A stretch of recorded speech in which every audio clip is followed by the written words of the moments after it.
دے گی. جو اس نے وعدہ اپنے شہری سے کیا ہے اس کو توڑے گی. ریاست خود قانون توڑے گی, خود اگر آئین کی خلاف ورزی کرے گی تو پھر وہی انتشار ہوگا جو آج ملک کے اندر ہے. پھر آپ کو نوجوان مایوس ہو کر رخ کرے گا پہاڑوں کا. ہمیں یہ بات سمجھنی پڑے گی. ہم بہت سی باتیں کرتے ہیں, ملک کے مسائل, ہر شخص آج آپ پاکستان میں کسی جگہ جائیں, شہر میں جائیں, گاؤں میں جائیں, پنجاب میں جائیں, سندھ میں جائیں, خیبر پختونخوا میں جائیں, بلوچستان میں جائیں,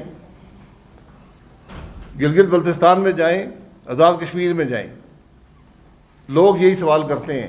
یہی انتشار وہاں پر ہے. لوگ یہی سوال کرتے ہیں کہ حل کیا ہے. حل سب کا ایک ہے.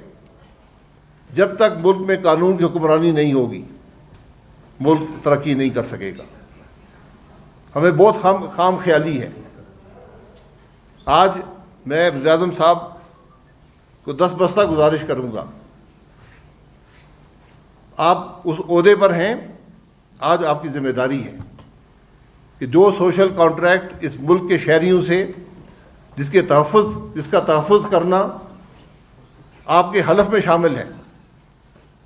آج ہر آئینی عہدیدار, چاہے وہ سیاست میں ہے, چاہے وہ حکومت میں ہے, چاہے وہ فوج میں ہے, چاہے وہ عدلیہ میں ہے, اس نے آئین کے تحت ایک حلف اٹھایا ہے.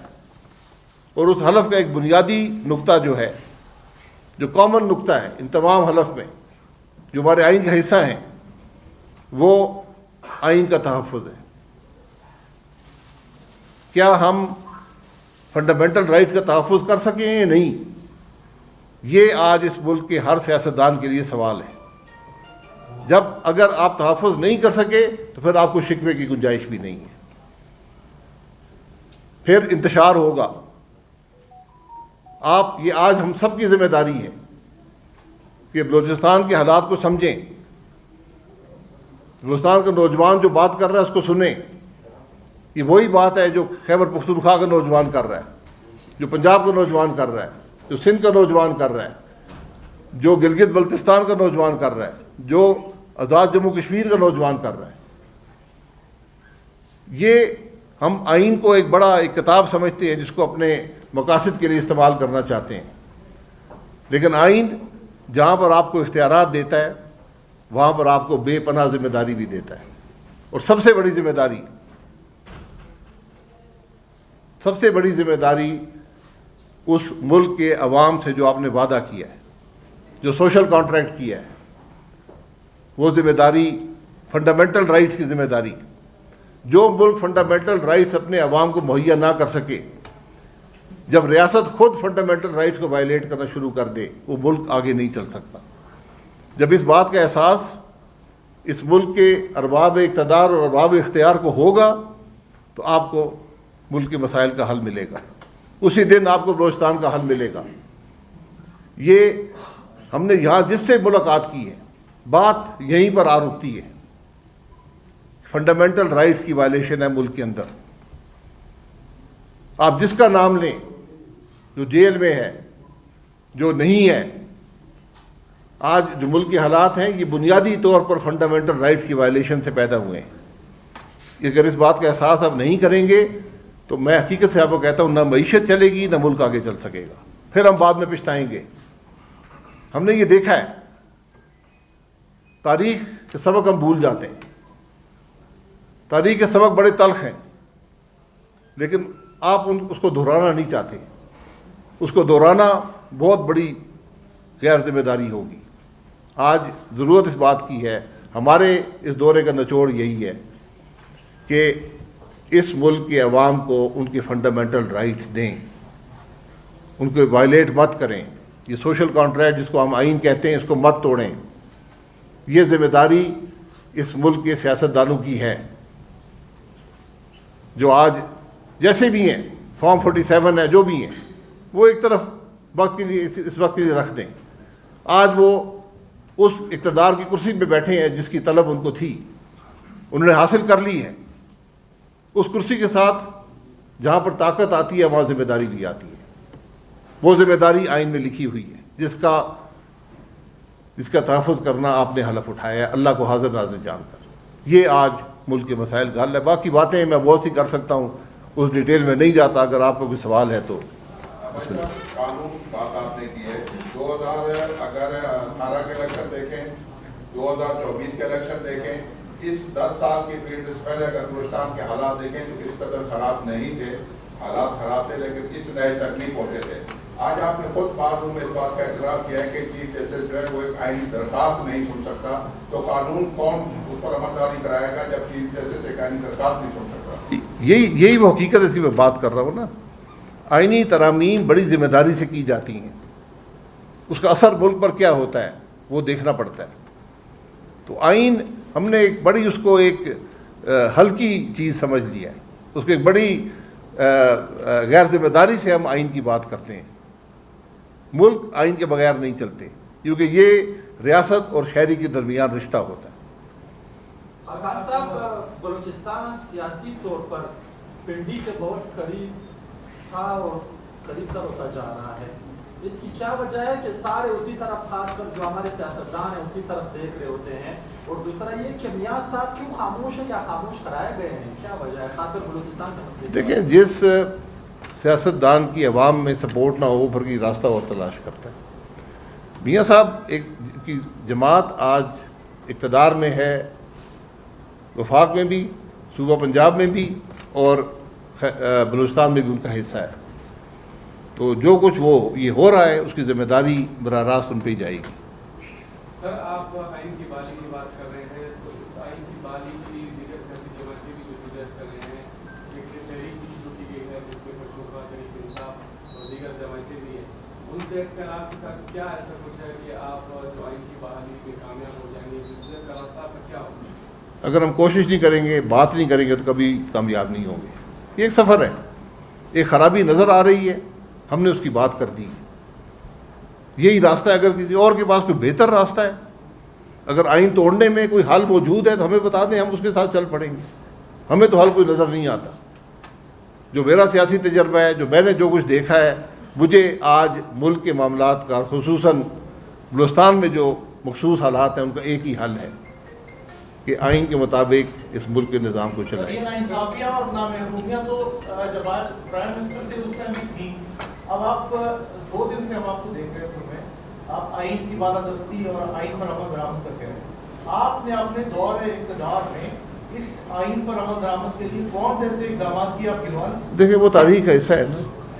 میں اس خرابی کا خود حصہ رہا ہوں نا. میں بات کر رہا ہوں, میں نے اللہ کے کرم سے میں یہ دعوے دار ضرور ہوں کہ میں نے کبھی کسی غیر آئینی عمل کا حصہ نہیں رہا.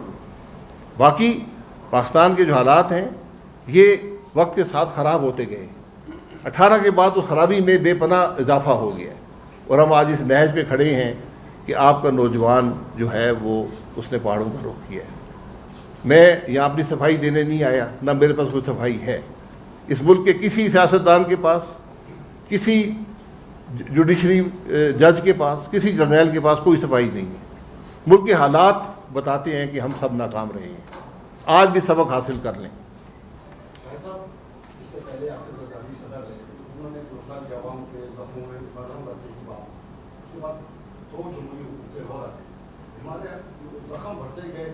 ہمارا بھی کام نہیں آیا, اور دوسرا جو آپ نے کہا کہ لاپتہ افراد یہاں پر ہو جاتے ہیں, نوجوان یہاں تک کہ خودکش بمبار کرتے ہیں ہندوستان کے, تو اس کے حل کے لیے آپ کیا سمجھتے ہیں کہ کس کو آگے آنا چاہیے, اور جو پہاڑوں پہ چڑھے ان کے ساتھ مذاکرات کون کرے گا؟ مذاکرات کی بات نہیں ہے, آپ کا عمل جو ہے وہ مذاکرات کا حصہ ہوتا ہے. جب آپ فنڈامنٹل رائٹس کی بات کریں گے, لاپتہ افراد کا معاملہ کیا ہے؟ فنڈامنٹل رائٹس کا ایشو ہے, بڑا واضح لکھا ہوا ہے کہ حکومت یہ کام نہیں کر سکتی. اگر آپ نے کیے ہیں اس کو ختم کر دیں, اور جو وہ خاندان ہیں ان کو کم از کم بتا دیں کہ ان کے جو لواحقین ہیں ان کا کیا حشر ہے. یہ بنیادی انسانی ہمدردی کی بات ہے, یہ ہیومن رائٹس کی بات ہے, یہ فنڈامنٹل رائٹس کی بات ہے.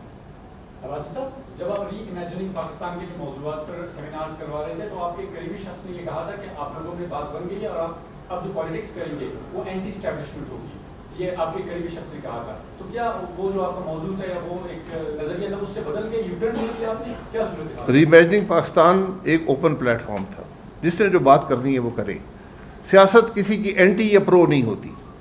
سیاست اگر ملک کے مفاد کی بات کرتے ہیں, ذاتی مفاد کی بات نہیں کرتے, تو وہ پرو آئین ہونی چاہیے, پرو کانسٹیٹیوشن, جس سے ملک چلتا ہے. نہ اینٹی نہ پرو ہونے سے کسی ادارے کا آپ کو کوئی فائدہ ملے گا, ملک کو فائدہ نہیں ملے گا. ہو سکتا ہے آپ کو 2-4 کرسیاں مل جائیں. صاحب صورتحال یہ نہیں ہے کہ جن جماعتوں سے آپ لوگ آئے یا دیگر جماعت کے لوگ آگے بلوچستان کا دکھ بیان کرتے ہیں, آپ سب اس صوبے کے تمام معاملات کے ذمہ دار ہیں. کس حد تک آپ نے اسے کم آؤٹ کیا, اپنی غلطی کو تسلیم کیا خود تک, اور وے فارورڈ میں تو اب بھی ماحول وہی ہے, اس میں وے فارورڈ کیا ہوگا؟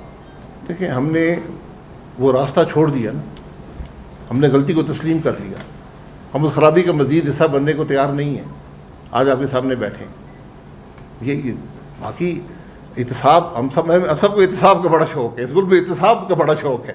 آج تک ہم نے کسی کو پکڑا نہیں ہے. اس کا مطلب یہ ہے کہ اس ملک کے ایک ادارہ بنا نیب, کہ یہ ملک کے سیاستدانوں کا احتساب کرے گا.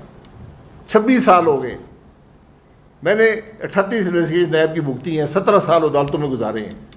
نیب نے آج تک اس ملک کے کسی سیاستدان کو کنوکٹ نہیں کر سکا. اس کا مطلب یہ ہے کہ اس ملک کا ہر سیاستدان نیک, پارسا, ایماندار آدمی ہے. یہ نیب نے ثابت کیا ہے. احتساب کو چھوڑیں, حل تلاش کریں, اس کو امپلیمنٹ کریں. احتساب ہم سے نہیں ہوتا, یہ وقت نے ثابت کر دیا ہے. ہم نہیں احتساب کر سکتے. جو احتساب کرنے والا تھا وہ وہی آدمی مسنگ پرسن کمیشن کا سربراہ تھا, پتہ نہیں 15 سال رہا ہے. اس لیے آج حل تلاش کریں ملک کے معاملات کا. احتساب وقت کے ساتھ بے شک کریں. احتساب سیاستدانوں کے احتساب کا ایک طریقہ ہے, وہ انکم ٹیکس کے قانون میں ہے. سوال یہ پوچھیں, ایک سوال پوچھیں سیاستدانوں سے, آپ کے خراجات ہیں, آمدن کہاں پر ہے؟ اگر آمدن ہے تو اس میں حصے دار حکومت پاکستان ہے. حصہ ادا کرتے ہیں یا نہیں کرتے؟ جو آدمی دوسروں پر ٹیکس لگاتے ہیں, اگر وہ خود ٹیکس نہیں دے رہے, ان کو کوئی حق نہیں ہے ٹیکس لگانے کا. واضح صاحب, حقوق کی آپ نے بات کی. اگر آج بھی وفاق میں آپ دیکھیں تو بلوچستان کے جو کوٹے پر ہیں وہ بلوچستان کے لوگ نہیں ہیں. جعلی ڈومیسائل بنواتے ہیں یا جو بھی کرتے ہیں, وہ جا کے وہاں پر جو بلوچستان کی سیٹیں لیتے ہیں جو وہاں پر ہو گئے. جیسے آپ نے خود فرمایا کہ فارم 47 کے لوگ, تو آپ کیا سمجھتے ہیں کہ یہ فارم 47 والے بلوچستان کو حقوق دلوا سکیں گے؟ آپ بات کر رہے ہیں کہ بلوچستان کے کوٹے پر گئے ہیں, آپ نے ڈومیسائل بنایا ہے, آپ ہی گئے ہیں. آج آپ کی جو اقتدار کی کرسی پر بیٹھے, جو اسمبلی میں بیٹھے, وہ بھی وہ وہاں بیٹھنے کے ان کو حق حاصل نہیں ہے. آپ تو ایک ملازم کی بات کر رہے ہیں کہ وہ غلط ڈومیسائل بنا کر اس کرسی پر بیٹھ گیا. یہاں جو صاحب اقتدار ہے وہ کس کرسی پر بیٹھے ہیں؟ کیا یہ ان کی کرسی ہے؟ اپنے ضمیر سے پوچھ لیں. باقی احتساب کو چھوڑے نا.